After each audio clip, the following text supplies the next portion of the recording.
बहुत ही दुख और पीड़ा के साथ आज मैं ये प्रेस कॉन्फ्रेंस कर रहा हूं कि भारतीय जनता पार्टी अपनी घटिया राजनीति के लिए मर्यादा पुरुषोत्तम भगवान श्री राम का,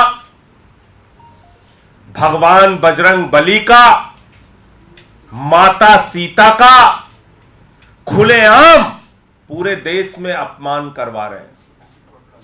और इस अपमान के भागीदार अगर कोई है तो भारतीय जनता पार्टी के नेता हैं।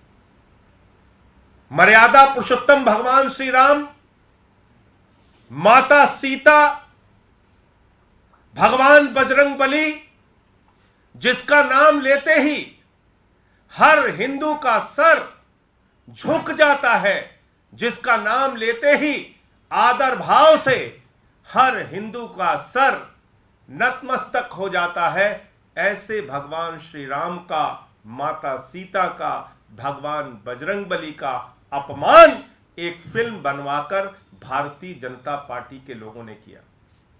और फिर से एक बार साबित किया बीजेपी वालों ने कि दरअसल भारतीय जनता पार्टी लुच्चों, लफंगों और सड़क छाप लोगों की पार्टी है। और यह बात मैं क्यों कह रहा हूं, यह आप देखिए, इन लोगों के आशीर्वाद से एक फिल्म बनी है आदि पुरुष। यह किसके आशीर्वाद से बनी है? यह बनी है योगी आदित्यनाथ जी के आशीर्वाद से, यह बनी है शिवराज सिंह जी के आशीर्वाद से, एकनाथ शिंदे जी के आशीर्वाद से, देवेंद्र फडणवीस जी के आशीर्वाद से, मनोहर लाल खट्टर जी के आशीर्वाद से, हेमंत विश्व शर्मा जी के आशीर्वाद से, पुष्कर सिंह धामी जी के आशीर्वाद से, नरोत्तम मिश्रा जी के आशीर्वाद से, इतने सारे भारतीय जनता पार्टी के मुख्यमंत्री और तमाम इसके नेताओं ने भगवान श्री राम का, मर्यादा पुरुषोत्तम भगवान श्री राम का अपमान इस फिल्म के माध्यम से करवाया है। पूरे हिंदू समाज से, पूरे हिंदुस्तान से भारतीय जनता पार्टी के नेताओं को हाथ जोड़कर माफी मांगनी चाहिए। और इस फिल्म के डायलॉग आप पढ़ेंगे तो आपको शर्म आएगी। ये फिल्म का डायलॉग है, सुनिए। कपड़ा तेरे बाप का, तेल तेरे बाप का, जलेगी भी तेरे बाप की। तेरी बुआ का बगीचा है क्या जो हवा खाने चला आया? जो हमारी बहनों को हाथ लगाएंगे उनकी लंका लगा देंगे। आप अपने काल के लिए कालीन बिछा रहे हैं।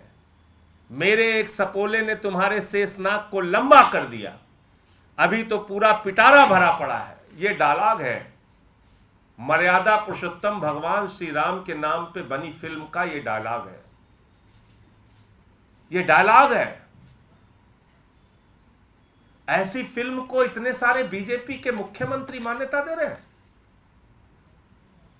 ऐसे हिंदू धर्म के अपमान को, देवी देवताओं के अपमान को भारतीय जनता पार्टी के लोग मोहर लगा के, सीना तान के मान्यता दे रहे हैं।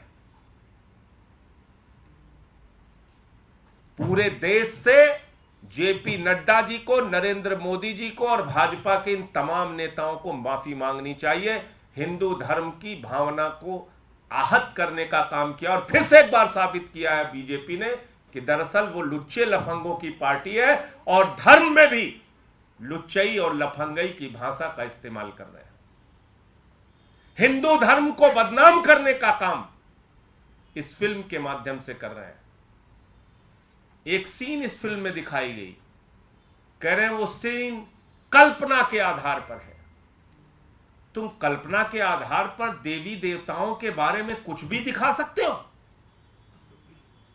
तुम कल्पना के आधार पर भगवान श्री राम के बारे में, माता सीता के बारे में कुछ भी दिखा सकते हो। तो तुम कल्पना के आधार पे हमारे पवित्र रामायण को, रामचरितमानस को भी बदल सकते हो, कल्पना के आधार पे। इस फिल्म में एक सीन दिखाया गया कल्पना के आधार पे कि माता सीता को छुरी लगा दी गई है। अब आप बताइए, इसको कोई हिंदू बर्दाश्त कर सकता है?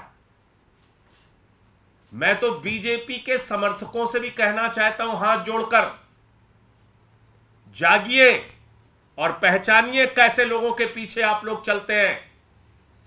ये लोग ना राम के हैं, ना आम के हैं, ना किसी काम के हैं। ये हिंदू धर्म को मानने वाले लोग नहीं हैं, ये हिंदू धर्म का विनाश करने वाले लोग हैं। और इतने नाम मैंने पढ़े, इनके सबके आशीर्वाद से फिल्म बनी है। इतने मुख्यमंत्री ये कर रहे हैं आप हिंदू धर्म के साथ, ये कर रहे हैं आप प्रभु श्री राम के साथ, ये कर रहे हैं आप माता सीता के बारे में आप कल्पना आधारित सीन दिखाएंगे फिल्म के अंदर। हिम्मत कैसे हुई आपकी कल्पना आधारित फिल्म सीन दिखाने की? कोई छुरी लगा रहा है, कोई चाकू लगा, और ये डायलॉग आप पढ़िए, सड़क छाप डायलॉग आपने रखा है इसमें। तो इसलिए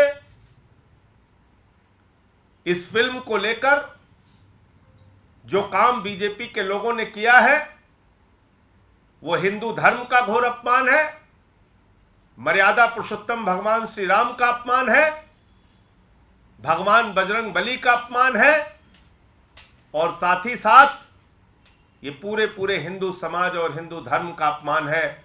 इसके लिए प्रधानमंत्री नरेंद्र मोदी को, जेपी नड्डा जी को और इन तमाम नेताओं को देश की जनता से माफी मांगनी चाहिए। मुझे यही बात कहनी थी। आपका कोई प्रश्न हो तो आप पूछ सकते हैं।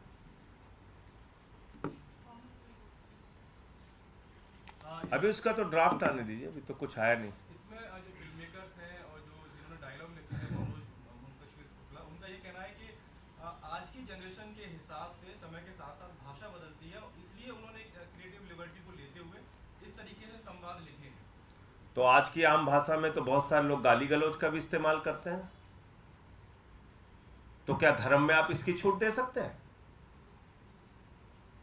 कल को आप कहेंगे कि रामायण हम आम भाषा में लिखेंगे, कल को आप कहेंगे कि हम रामचरितमानस आम भाषा में लिखेंगे, इसका क्या मतलब है?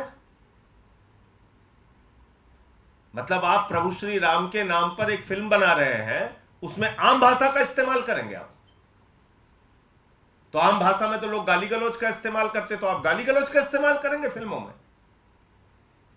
और वो भी ऐसी धार्मिक फिल्म के ऊपर।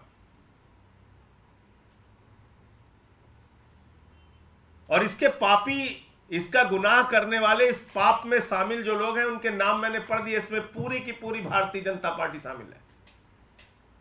वो मनोज मुंतशिर, उसको तो जो कहा होगा वही लिख दिया होगा उसने, इन्हीं सब ने बैठ के लिखवाया होगा।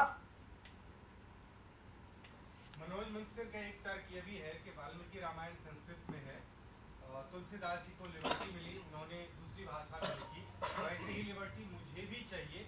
कथा के जो मेन कैरेक्टर है उसमें बदलाव। किस रामायण के अंदर हल्की, घटिया, सस्ती भाषा का इस्तेमाल किया गया? किस रामायण में? एक का नाम बताइए मुझे। किस रामायण के अंदर सड़क छाप, हल्की, घटिया भाषा का इस्तेमाल किया गया है? बताइए आप मुझे।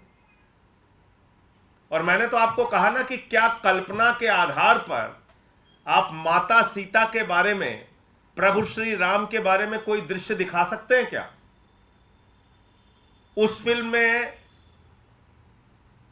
दिखाया जा रहा है वैद्य महिलाएं आ रही हैं। बताइए आप, कहां से तथ्य उठाया आपने? ये किस जगह से ये तथ्य उठाया आपने? तो इसलिए